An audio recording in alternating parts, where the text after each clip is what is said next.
2026 বিশ্বকাপ বাছাই পর্বে আগামীকাল বাংলাদেশ সময় ভোর 5টায় ইকুয়েডরের বিপক্ষে মাঠে নামছে ব্রাজিল। ইকুয়েডর ম্যাচকে সামনে রেখে শেষবারের মতো অনুশীলন করেছে সেলেসাও বাহিনীরা। তারা অনুশীলনে ছিল ভীষণ মনোযোগী, তারা ছিল হাস্যোজ্জ্বল ও ভীষণ উজ্জীবিত, তারা অনুশীলনে ছিল কঠোর পরিশ্রমী। ইকুয়েডরের বিপক্ষে কেমন হবে ব্রাজিল একাদশ? ইকুয়েডরের বিপক্ষে ব্রাজিল সম্ভাব্য একাদশ। কার্লো আনচেলত্তির অধীনে ব্রাজিল 4-3-3 ফরমেশনে ইকুয়েডরের বিপক্ষে মাঠে নামবে, যে ফরমেশনে কার্লো আনচেলত্তি অনেক সফল।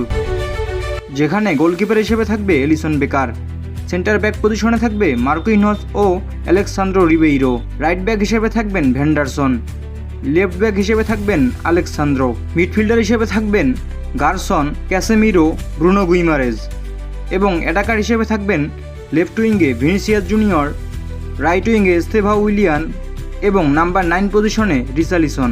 বিশ্বকাপ বাছাই পর্বে লাতিন আমেরিকার পয়েন্ট টেবিলের 2 নম্বরে ইকুয়েডর। 14 ম্যাচে 7 জয়, 5 ড্র ও 2 হারে 23 পয়েন্ট তাদের।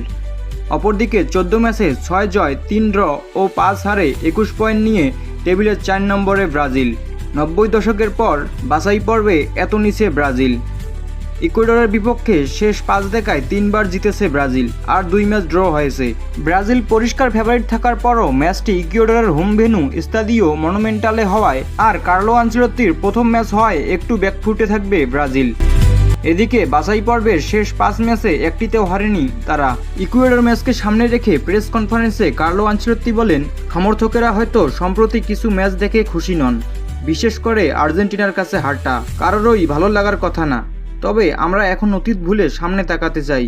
আমাদের একটাই লক্ষ্য, ব্রাজিলকে আগামী বিশ্বকাপে চ্যাম্পিয়ন বানানো। কার্লো আনচেলত্তির হাত ধরে ব্রাজিলের নতুন অধ্যায়ের সূচনা হোক এবং জয় দিয়েই কার্লোর ব্রাজিল অধ্যায় শুরু হোক। খেলার সকল আপডেট পেতে চ্যানেলটি সাবস্ক্রাইব করুন। ধন্যবাদ।